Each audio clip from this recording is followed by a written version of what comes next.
예, 그 오리엔테이션 할 때 제가 기술사에 합격하는 노하우에 대해서 한번 이렇게 말씀을 드렸는데, 어쨌든 그걸 염두에 두시면서 이렇게 공부를 또 시작하면 되겠습니다. 그래서 이제 그 발성배전 기술사가 이제 송배전 공학이 있고 또 발변전 공학, 또 전력계통공학 해서 세 권이 있어요. 그래서 우선 제일 중요한 부분이 송배전 공학입니다. 그래서 이제 송배전 공학을 보시면은 이제 앞부분에 이제 송전이 나오고, 또 뒷부분에 이제 또 변전이 조금 나오고, 이렇게 배전이 좀 나와요. 근데 이제 발변전 공학에서 또 변전 부분이 조금 좀 일치가 되고 중복이 되는 부분이 또 있어요. 그리고 이제 전력계통도 안정도가, 이게 송배전에 나오는 안정도하고 또 전력계통의 또 안정도하고 또 중복되는 부분이 있어서, 제가 그 강의를 어떤 식으로 하면, 이제 우선 송배전 공학이 제일 중요하니까 송전의 1번, 그 다음에 송전 2번 해가지고 송전을 이제 처음부터 시작해서 이제 중성점 접지 방식까지 이렇게 1로 하고, 그 다음에 고장 계산하고, 또 그 다음에 이상전압까지를 2번으로 하고, 그 다음에 이제 변전, 또 이렇게 배전, 또 발전, 전력계통, 이렇게 전력계통 이런 식으로 해서, 여기 이제 1편, 2편, 또 3편, 4편, 5편, 6편으로 이렇게 나오십니다. 그래서 제가 엑기스라는 말을 붙였기 때문에 막 중복이 된 부분을 갖다가 이쪽에서 하고 저쪽에서 하고 하면은 또 여러분들도 저쪽에서 했는데 또 듣고 해서 강의 수만 또 많아질 것 같아서, 일단 중복되는 걸 빼가지고 변전은 변전 쪽에서 몰고, 또 배전은 배전 쪽에 몰고, 그 다음에 발전은 발전 쪽으로 하고, 그 다음에 계통은 해가지고 이렇게 나눠서 해가지고, 강의는 만약에 예를 들어서 1-1강이 뭐다, 1-2강이 뭐다, 이런 식으로, 그 다음 2-1강, 2강, 이런 식으로, 6-1강, 2강, 이렇게 나가는 걸로 그렇게 해야 될 것 같습니다. 그래서 아까 저기 오리엔테이션에서 참 지난번 말씀드렸듯이 요게 송배전 공학의 기본소고, 대부분 이게 개정이 되더라도 크게 큰 변화가 별로 없어요, 옛날 거에 비해서.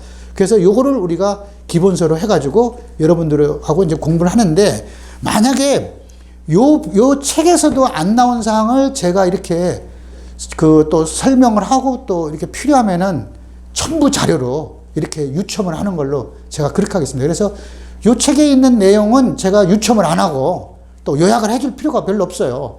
그래서 추가적으로 하는 자료에 대해서만 제가 유첨을 해서 이렇게 여러분들한테 PDF 파일로 이렇게 출력할 수 있도록 그렇게 한번 해드리겠습니다.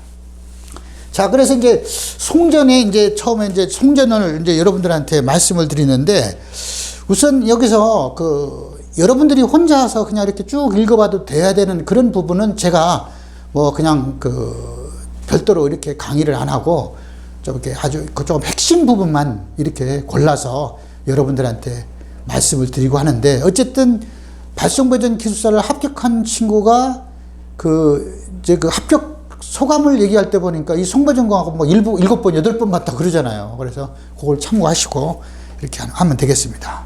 그 다음에 또 다시 또 말씀드릴 것은, 이 어려운 수학이 나오는, 고차원 수학이 나오는 그런 부분은 솔직히 해서 이렇게 그냥 넘어가도 상관없어요. 그러나 이해만 하시라 이거죠. 간략하게. 그런 부분은 제가 이제 지나면서 말씀을 드리겠습니다.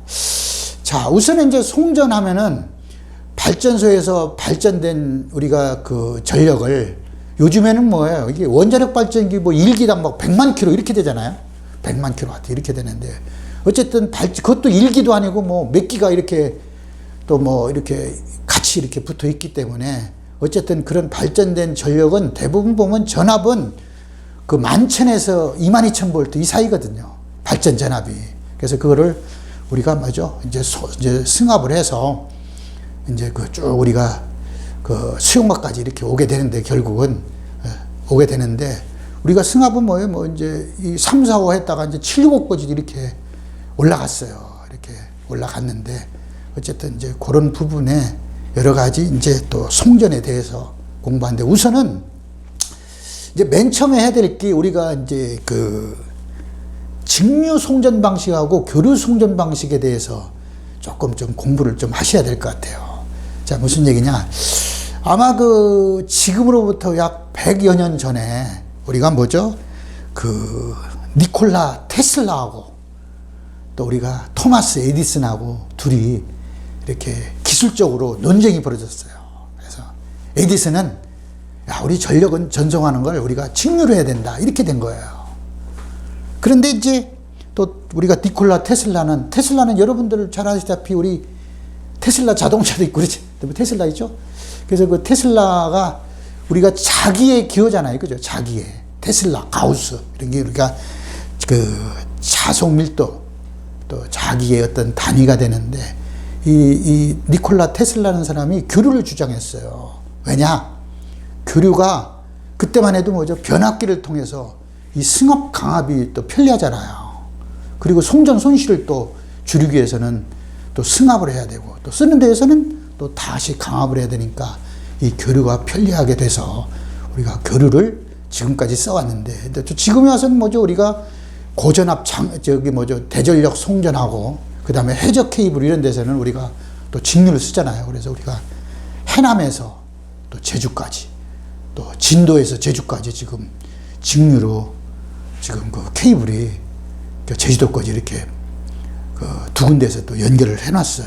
그래서 어쨌든 직류를 안 쓴 것도 아니고 또 여러 가지 또 이렇게 주파수가 또 다를 때 연기하는 게 또 직류가 편리한 것도 있고 해서 여러 가지 어떤 직류하고 교류하고는 조금 차이가 좀 있어요. 자, 어쨌든 이제 직류에 대해서 여러분들 아마 그 송배전공학 책에 보면 18쪽에 18페이지에 또 나옵니다.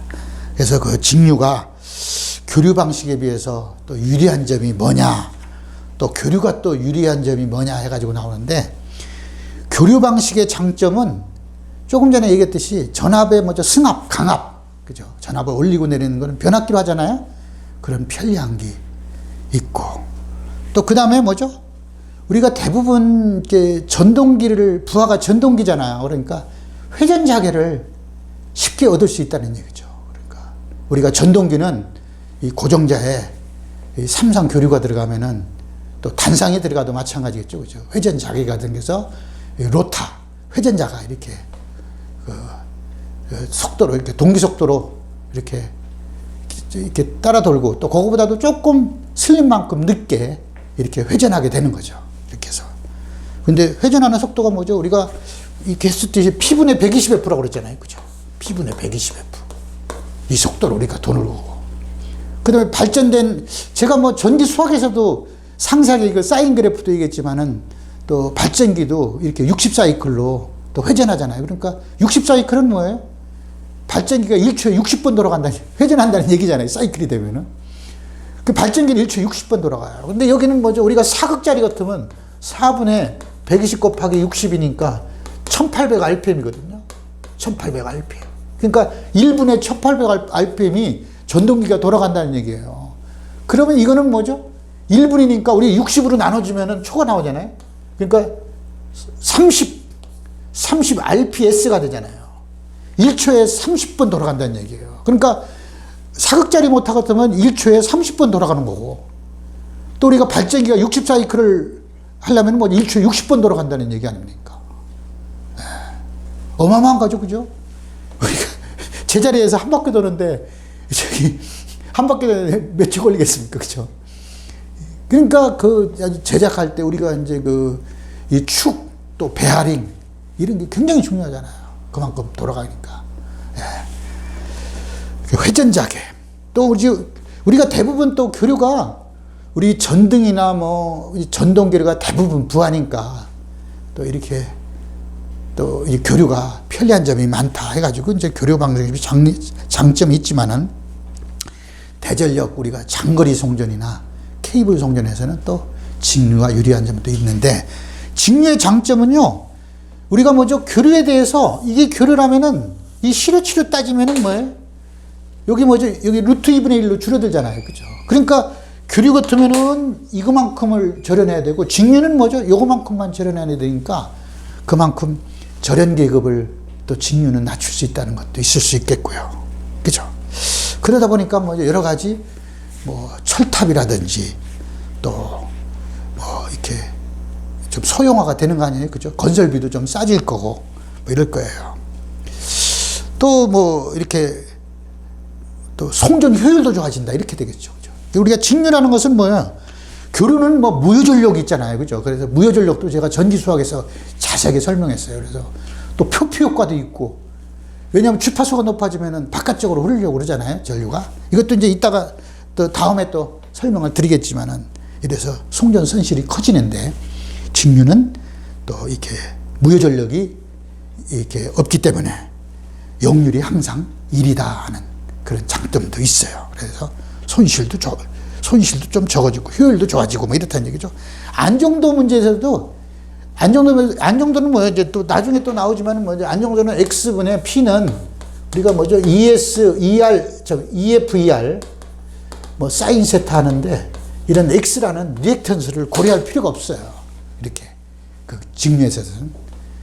그래서 또 위상각 문제, 그 세타 뭐 이런 것도 또 고려할 필요가 없기 때문에 그만큼 안정도 문제에 있어서는 또 굉장히 좋아진다 뭐 이런 것도 있을 수 있겠고, 또 이제 계통을 연계할 때 직류로 연결하면은 이렇게 단락 용량이 커지지 않는 그런 또 장점이 있어요. 그래서 또 비동기 연계, 그러니까 일본 같은 뭐죠? 관동은 54이클, 관선 아마 64이클 거예요. 그래서 서로 사이클이 다를 때 이 연계하는데 보면 이제 직류 연계가 이렇게 가능하다는 이런 또 장점도 있기 때문에 직류를 많이 쓰고 해서, 저희들이 이제 뭐 보니까 뭐죠? 여러 가지 이런 또 직류의 또 장점도 있고 해서 아까 같이 뭐죠? 장거리 대전력이라든지 케이블 송전, 또 요즘에 또 고전압에 보면 뭐죠? 하이 볼테이지, 다이렉트 커런트 트랜스미션에서 HVDC라고 그러죠? HVDC. 하이 볼테이지 DC 이렇게 송전하는 이런 기술도 아마 많이 발달됐어요. 아까 에디슨이 뭐예요? 그 당시에는 이렇게 뭐 파워 트랜지스터 이런 게 개발이 안 됐잖아요. 이제 고전압 또 뭐죠? 그 다음에 대전력에 쓰는 파워 TR 같은 게 개발이 안 됐는데, 지금은 뭐예요? 여러 가지 이제 그 TR을 갖다가 전력용 그 반도체 수자죠. 이거를 직렬, 병렬로 써가지고 이 또 고전압 또 대전력을 또 수송할 수 있게끔 그런 기술이 발달이 돼 있기 때문에 이런 또 직류가 또 각광을 받고 있다. 이렇게 생각하시면 될 것 같네요. 그래서 이제 제가 보니까 옛날에 시험 문제도 뭐 물론 뭐 직류하고 교류에 대해서 뭐 장단점을 설명하시라 뭐 이런 것도 나와 있고, 또 한 번은 보니까 직류 송전의 장점을 13가지를 쓰라 이렇게 나온 적도 있어요. 그러니까 13가지예요. 이제 첫 교시에 1교시에 10점짜리로 나왔는데 13가지를 쭉 나열하는 게 있어요. 그래서 그거는 제가 아마 첨부 자료로 제가 뭐 첨부를 또 여러분들한테 해드릴 테니까 한번 더 읽어보시면 될 것 같네요. 자, 그 다음에 이제 또 들어가야 될 게 뭐냐면, 직류를 우리가 송전하는 우리가 시스템, 요것도 한번 좀 이제 구성 방법이죠. 그래서 그것도 이제 뭐 여러분들 직류는 뭐예요? AC를 DC로 바꿔가지고, 그죠? 그 다음에 이제 이제 DC로 바꾸려니까 뭐예요?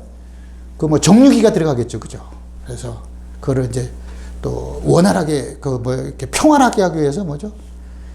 리액터 쓰고, 그리고 뭐 이제 송전하고, 또 다시 뭐죠? 이거를 또 DC를 또 AC로 변환하고 뭐 이런 식으로 가야 될 것 같아요. 그리고 뭐 마지막에 이제 뭐 동기조상기나 또 이렇게 콘덴사죠. 그죠? 콘덴사를 써서 무효전력을 조정해서, 무효전력은요, 이게 수용과 가까이서 이렇게 조정하잖아요. 그죠? 그래서 우리가 다시 또 AC 계통으로 이렇게 변환해주는 그런 구성이 될 것 같아서, 여러분들 그래서 구성은요, 21쪽에 보면은 구성이 또 이렇게 나와요. 그래서 요거 보시면은 AC를 뭐 이렇게 이제 DC로 바꾸고, 또 직렬 리액터죠. 그러니까 AC를 뭐죠?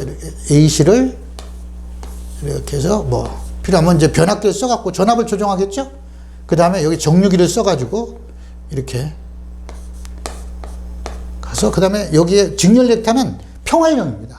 그래서 케이블로 쭉 이제 가서 다시 이제 뭐죠? 이거를 직렬 리액터 쓰고, 그 다음에 뭐죠? 요걸 다시 뭐죠? 그 변압기를 쓰고 이렇게 되네요. 예. 다시 여기 뭐죠? 이제 교류로 바꾸고 그리고 변압기를 이제 쓰고 이렇게 되네. 이렇게 가겠습니다. 변압기를 쓰고 이제 전압을 조정하는 거죠. 교류를 바꿔서 그 다음에 여기에 뭐죠? 동기조상기나 또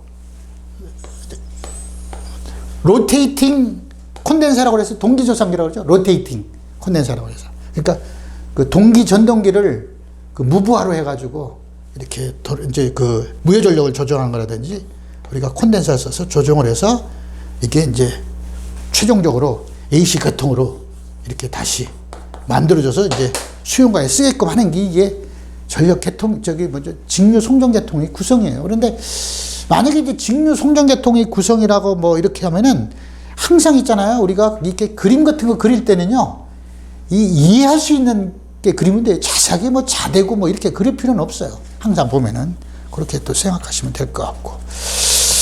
자, 그 다음에 직류 송전 계통의 송전 방식에 대해서 한번 말씀을 드리겠습니다. 송전 방식. 송전 방식이요, 이제 그 몇 가지 있는데, 요것도 뭐 이렇게 시험 문제도 나오고 또 이랬는데, 첫 번째는 뭐죠? 모노폴라라고 그러죠? 모노폴라.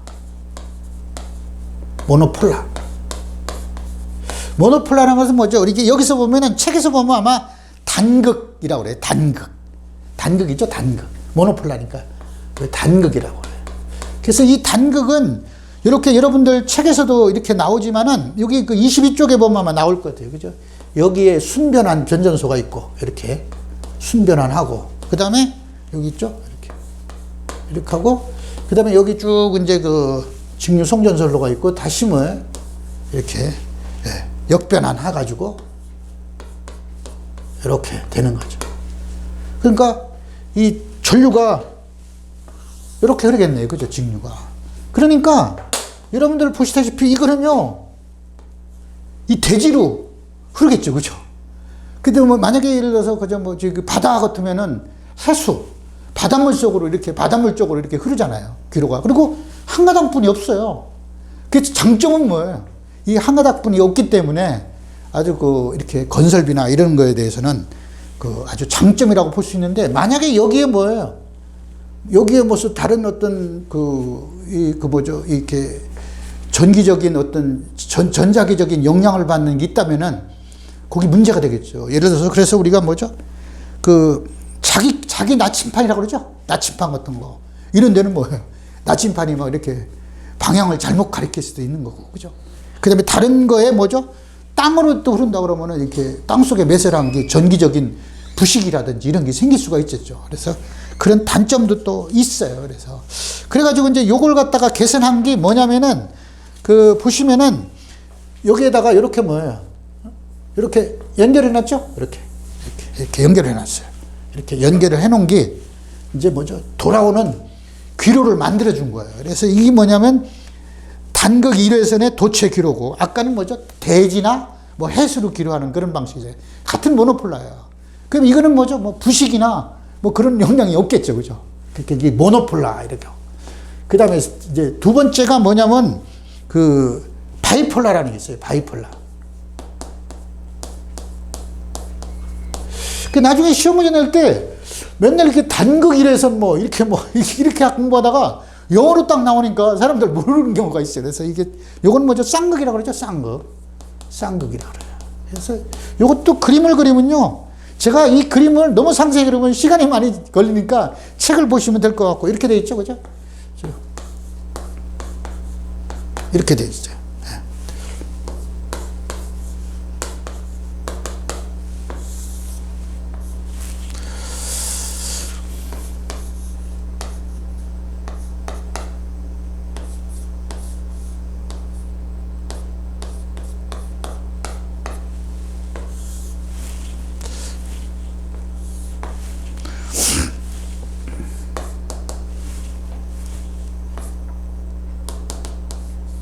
이렇게 돼 있잖아요. 그러니까 이것도 마찬가지로 평상시에는 이렇게 흐른다고요. 그죠? 흐르다가 만약에 이쪽 한쪽이 고장나면 뭐예요? 반은 이렇게 할 수 있잖아요. 그죠? 요거 스위치 집어넣어가지고. 그죠? 이렇게 이게 이제 그 우리가 바이폴라라고 그러잖아요. 그죠? 그래서 한쪽 사고시에서도 2분의 1로 이렇게 보낼 수 있다는 얘기죠. 이렇게 돼요. 근데 이제 여기에다가 만약에 이것도 마찬가지로 뭐예요? 여기에 중성선을 또 이렇게 연결한 게 있어요. 이거를. 이게. 예, 쭉. 여기에, 요거는 이제 접지가 되고, 여기에다가 뭐예요? 이렇게. 요 접지로, 이런 식으로 하고, 이렇게 한 거죠. 그죠? 이렇게. 요거는 뭐죠? 이렇게. 마찬가지로 하다가, 이게 나중에는 도체로 기로가 되는 거죠. 그죠? 이렇게.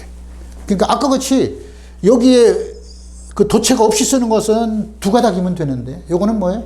이제 3가닥이 필요한 거죠. 그래서 여러 가지 이제 금액적인 그런 것도 건설비적인 그런 것도 차이가 있지만은 이게 만약에 아까 같이 뭐죠? 이게 없으면은 아까 단극 저기 뭐죠? 대지그리 같이 똑같은 그 뭐죠? 전기적인 부식이라든지 또 뭐 여러 가지 뭐 그런 현상이 있지만은 이거는 이제 그게 없는 것 같아요. 그죠? 그 다음에 또 하나가 있는데 책이 없는 부분입니다. 책이 없는 부분인데 여기 뭐냐면은 호모폴라라는 게 있어요. 호모폴라. 요거는 책이 없는 겁니다. 그래서 요거는 제가 한번 그려드리면은 이렇게 되겠네요.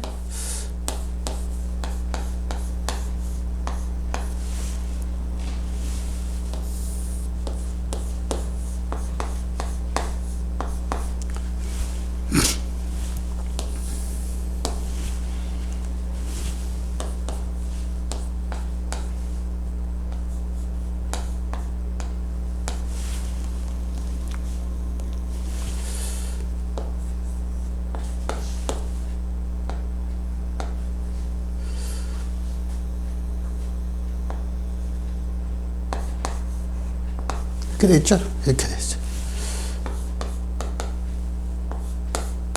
그러니까 이건 뭐예요? 이렇게 여기서 쭉 양쪽으로 이렇게 하는 거겠죠, 그죠? 이렇게 양쪽으로 호모폴라 이렇게 호모폴라. 그러니까 자세히 보시면은 여기 이런 식으로 되고 하니까 이렇게 다 차이점이 있어요. 여기 보시면요, 정류기 방향을 좀 주의하시면 될 것 같네요. 여기는 뭐예요? 이렇게 되고 이쪽. 여기는 뭐죠? 다 이쪽 방향이잖아요. 여기는 뭐예요? 이쪽 방향, 이쪽 방향 이렇게 되죠. 이런 식으로. 그죠? 호모폴라. 그래서 이렇게 직류 송전 계통의 송전 방식이 이렇게 3가지가 있다. 이렇게 돼요. 그래서 아까 뭐죠? 별도로 귀로도체를 별도로 쓰는 거, 안 쓰고 뭐 이렇게 하는 거, 이렇게 그 차이고 해서 요 송전 방식이 이렇게 4가지가 참 3가지가 크게 분류한다는 것은 여러분들이 좀 알아둘 필요가 있겠네요. 모노폴라, 바이폴라, 호모폴라 이렇게 되시겠네요. 예, 그래서 호모폴라는 이런 거다 이렇게 하시면 될 것 같고, 그 다음에 이제 그 직류 송전 계통의 적용 분야가 또 있어요. 어디에 적용하냐면은 아까도 있죠. 대용량 장거리 송전이라든지, 그 다음에 해저 케이블 이런데, 그 다음에 교류 계통 간 비동기 연계. 그러니까 비동계라는 것은 뭐예요? 아까 주파수가 서로 다른 계통이라고 그랬어요. 특히 이제 54이클, 뭐 전 세계적으로 보면 대부분 54이클, 64이클이니까요. 그렇죠. 그 다음에 뭐죠? 그 이제 단락 용량 대책으로 이렇게 또 직류를 연계하는 경우가 있어요. 그래가지고 그 직류 그 송전인데, 아마 이제 요 문제는요, 이게 이제 직류가 우리가 뭐죠? 저런 계급을 낮출 수 있다고 그랬잖아요. 이렇게 대용량 장거리 선을 해서 아까 뭐죠? 리액턴스를 우리가 생각할 필요가 없잖아요. 그죠? 또 리액턴스에 해당하는 정수가 없고, 또 안정도 문제, 또 뭐죠? 허용 전류 문제 이런 것 때문에 우리가 대용량 장거리에는 직류가 이렇게 좀 유리하다. 또 뭐죠? 이게 그 해저, 제주도 같은데 보면은 그 이렇게 교류할 때는 뭐죠? 충전 용량이 있잖아요. 교류는. 그 직류는 또 그런 거라든지, 또 유전체손이 없다는 얘기죠. 이게 전부 다 주파수나 이런 거하고 관련되잖아요. 왜냐하면 충전기 C는 뭐 2파이 F 10분의 1 뭐 이렇게 되잖아요. C 같은 건데, 어쨌든 충전 용량이나 뭐 유전체손이 없기 때문에 우리가 해저 케이블 쪽에 이용하는 직류 송전이 유리하다. 이런. 그 다음에 이제 주파수가 서로 다른 같은 경우에는 우리가 이제 그 주파수 그 변환 장치를 쓰죠. 그죠? 이렇게 쓰고. 그냥 주파수 변환 장치가 54이클을 만약에 60 변환 장치를 써서 다시 64이클로 바꿔주는 거예요. 이게 주파수 변환 장치가. 이렇게 해서 이 54이클, 64이클에 이제 전력 계통, 융통이 가능하다. 그 다음에 뭐예요? 이제 단락 용량 억제 대책은 뭐냐면은, 이건 좀 지우겠습니다, 이제.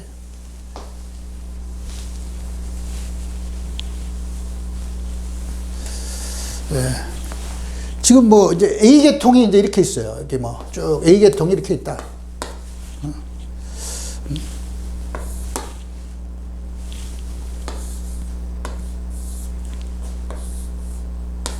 계통이 쭉 이제 이렇게 있다 이거예요. 이게 A계통이고 이게 B계통인데 요 사이에 이렇게 직류로 이렇게 연결해 주는 거예요. 직류로 여기 보니까 있죠? 이렇게 표시됐네요. 이 직류 연결하는 그런 표시예요. 이렇게 해주면은 이제 계통이 양쪽에 이렇게 분할하는 거죠. 분할된 거죠. 그죠? 예. 단락전류는 뭐예요? 제가 뭐 이렇게 고장회로 해석했지만은 대부분 무효 부분이기 때문에 역률이 굉장히 안 좋다고 그랬잖아요. 그죠? 그러나 뭐죠? 이제 이 무효전류를 아까 무효분이 없다고 그랬어요. 직류는. 그래서 무효전류를 전송하지 않기 때문에 이렇게 직류로 연결을 해주면은 단락절을 이렇게 억제할 수 있다는 그런 얘기죠. 이렇게 직류로 했기 때문에 무효분 전송을 안 하니까. 이렇게. 그래서 우리가 이제 직류 송전이 이제 앞으로도 계속 많이 또 이렇게 점차게 어쨌든 우리가 뭐예요? 배전도 그렇지만은 이제 전체가 이제 직류가 늘어나는 추세예요. 이제 교류가 직류로 바뀌고 또 우리가 아파트도 이렇게 옛날에 그 삼성 모델하우스 가니까 직류를 써가지고 전부 다 이렇게 공급하는 이런 것도 이렇게 또 설명을 하고 또 그러더라고요. 그렇게 또 뭐죠? 모델하우스를 그렇게 또 만들어 놓은 것도 저희들이 한번 그 조명 전기설비 학회에서 임원들이 옛날에 한번 가서 초대받아서 한번 또 본 적도 있거든요. 어쨌든 직류가 많이 또 각광을 받고 있다 이렇게 생각하면 되고 우리나라는 뭐예요? 우리나라는 그동안 직류에 대해서 쭉 많이 또 해왔어요, 지금. 그래서 아까도 얘기했지만은 뭐죠? 진도에서 우리가 제주까지는 2012년. 몇 년 안 됐네요, 그죠? 우리가 한 6년 전이고. 그 다음에 옛날에 97년도이네? 쭉 그 옛날에 보면 97년도에 해남에서 해가지고 해남하고 진도 양쪽이 가요, 그죠? 해남하고 진도는 좀 떨어져 있죠, 그죠? 이렇게 보면 아마 우리나라 지도 보면은 해남은 진도는 저쪽 목포 쪽에서 이렇게 내려가는 거고 이쪽 해남은 이쪽 뭐죠? 전남고 중간에 강진 쪽에서 이렇게 내려가는 걸 거예요, 아마. 그래서 양쪽에서 이렇게 제주하고 서제주 쪽으로 이렇게 직류 케이블이 포설되어 있다 이렇게 하시면 될 것 같아요. 그거에 대해서 메스케아가 하고 이런 거는 크게 중요한 것이 아니니까 어쨌든 그것만 좀 알아두면 될 것 같네요. 이래서 제가 직류에 대해서 여러분들한테 또 직류 교류인데 아마 중점은 직류에 대해서 말씀드렸을 거예요. 그래서 그만큼 이렇게 직류에 대해서 관심을 또 많이 가지라는 그런 얘기입니다. 그래서 이제 첫 시간을 제가 이제 직류에 대해서 주로 말씀드렸는데 또 이게 또 제가 보통 한 강의를 한 30분에서 40분 정도로 이렇게 예상을 하고 또 여러분들한테 강의를 해드릴 겁니다. 그런데 조금 이제 첫 시간이라서 제가 조금 좀 상세하게 했거든요. 이렇게 너무 상세하게 하면은, 그러나 필요한 건 상세하게 해야 되겠지만은 너무 상세하게 하면 또 시간이 또 많이 걸려요. 그래서 엑기스니까 정말로 엑기스만 할 수 있도록 이렇게 조금씩 좀 강의 조절을 하겠습니다. 어쨌든 직류 교류에 대해서는 여러분들 잘 알아두시는 게 좋을 것 같습니다. 여러분 고맙습니다.